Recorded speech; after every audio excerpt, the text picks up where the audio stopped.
Well, hello there, sports fans. Welcome to this week's edition of Welding Wisdom Wednesday. Down here in the shop today. Yeah, it's raining. We ain't gonna do a whole lot more. Got this old Lincoln right here, fixing to get going. Correction, I think the other day I said it was an 80-something model. I was looking at the serial number. It's an 80-something. It's actually a 1976 model. But anyway, what I want to talk to you about this week. Here a while back I went over with and I was telling you about, make sure that you don't leave a job till you know you got another job and all of that kind of stuff. Had a little gentleman, I worked him a little bit one day. Called a fella, got them two together. I ain't gonna sit there and tell you I got him a job and all that, because I didn't. I just made two people, I got them together. And guy was needing, and I told him, I said, the guy gonna hire you the helper. Because he asked me about he wanted to be a pipe welder. I said, I got a guy that'll hire you as a helper. He'll teach you what you need to know. That's what I want, Mr. Rhea. That's what I want. That's it. That's me. That's it. I said, all right then. Guy hired him in as a helper. Worked there about 2 weeks. Fooled around there, and the old boy called me, and he said, well, I just gonna let you know. I hired that boy, and he done pretty good. Said he's a hard worker. Said he's eager and all of that. I said, well, good. I was hoping he would be. So, but then he called me back, I guess about a day or so later. It may have been the same day. I don't remember. It may have been the same conversation the way my mind works. But anyway, he sat there and he told him, says, asked him, said, well, what is your plan for me? What do you mean, what's my plan for you? We've done discussed where you was going to be and the steps that you was going through and progress through. And he said, well, I really want to weld pipe. And he said, well, okay. He said, let me ask you this. He said, the first thing, if I tell you go miter that elbow there at 30 degrees, can you? No. If I tell you to run pipe from there to over yonder, can you, with 3 drops on it? He said, no. He said, that's what I'm talking about. You don't know enough about piping and running piping to be a pipe welder yet. Because pipe welder got to be able to do it all. Yes, we got a fitter down here and all that, but the pipe welder has got to be able to do all of that. And you're not there yet. Well, the little fella sent him a text next morning and told him he wouldn't be there that day. He got a welding test he's going to go take. And he said, my harness is in such and such gang box and all of that. So, he said, so you're dragging on me. And I don't think he understood what dragging was or something, because he started out telling him no, but he said, yeah, he had him, this guy was going to hire him to weld pipe. That's what he wanted to do. So he told him, he said, well, I wish you all the luck in the world, go ahead. Later on that day, the young man called him, and he asked him, he says, you feel that spot yet? He said, yeah, I feel that spot about 10 minutes after you left. Which that's what I'd have told him whether I had or not. But anyway, he said, well, I got out there and tested, and then they wanted me to be a millwright. He said he didn't have any piping, but said I'd have to be able to weld piping for that job. He said, I want a job and all I got to do is weld pipe. Well, all I tell you right now, I don't know of any such jobs like that. If any of y'all want to be just a pipe welder, unless you hire in it some kind of fab shop that has got fitters and welders, and that's all they do is weld up stuff, I don't know, meter runs or something, I don't know. I don't know of any job other than you sitting out there on a pipeline, which is a whole different animal than welding pipe in in an industry somewhere. It's just, that's different. Way yonder different animal altogether. So, but anyway, there you go. The little fella sitting there, he wants this job, and he don't understand why he can't go do what he wants to do.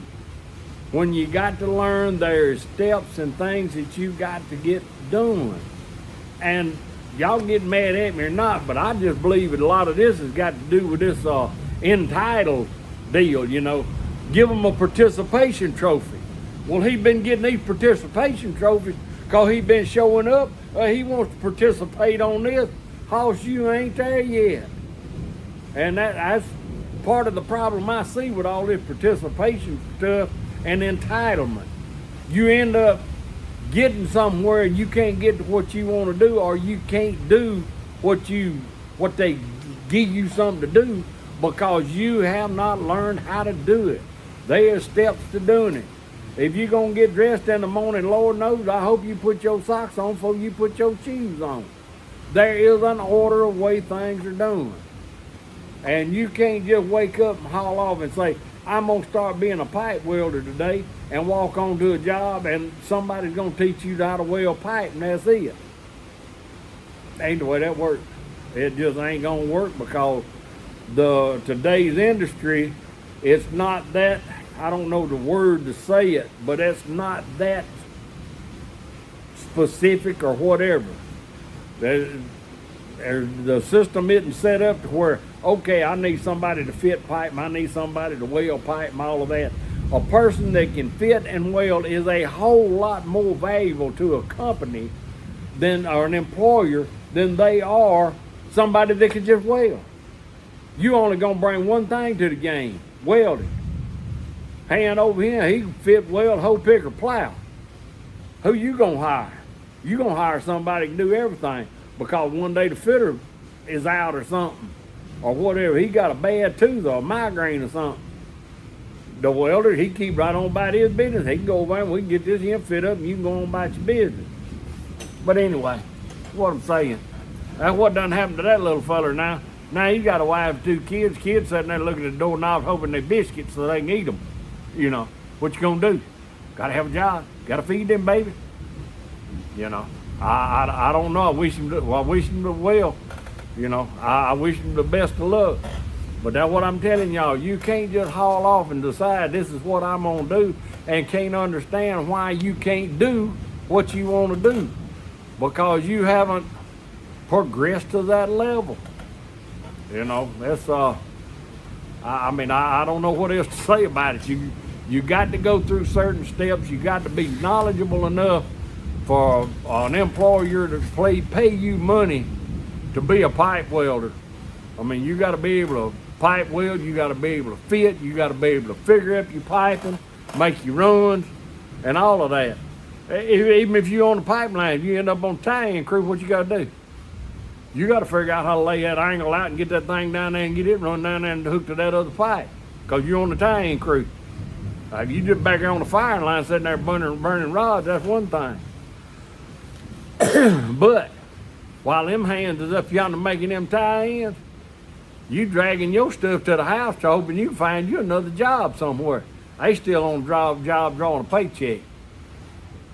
You know, maybe one day the pipeline industry will get back to where, you know, you can't run out of jobs. You know, I wish it would. I hope it does, because that's a great industry that brings a lot to the United States, makes us a lot more independent. And I'm pretty well like being independent myself now, because then you ain't got to count on nobody, because you can't count on nobody but yourself. There's a few people you can count on, but you know, don't rely on somebody else to take care of your business for you. You take care of your own business. You learn what you need to learn to get you to where you want to go. There ain't nobody or nothing in the world stop you from doing that, other than in your own head, you blocking yourself. So anyway, I know I've done a lot of ranting and raving on that, but that was exactly the point I was trying to make about. Now he did. I'll say this. Now he found him another job before he quit that, but he grabbed for that brass ring. Come to find out, that son on soft copper and it bent on him. Didn't hold him up, cause they told him. He said he wanted to weld pipe. Yeah, well, we'd be welding some pipe. That's all he knew. And so he drug up one job, went over and tested out. They wanted him to be a millwright. I don't know, he might not have passed the test. That might have been the only other job he had open for him. I don't know how he did on his welding test. But I know you've just been pulling the trigger on a MIG gun in a fab shop. You ain't gonna just haul off and go welding up pipe, doing pipe tests and passing them. I don't know what kind it was, but it ain't gonna happen. But anyway, y'all can tell it's raining here at the top of the Golden Triangle, so we finna knock it off, go to the house for the rest of the day. Y'all be careful, stay safe, go to church on Sunday. See you next time.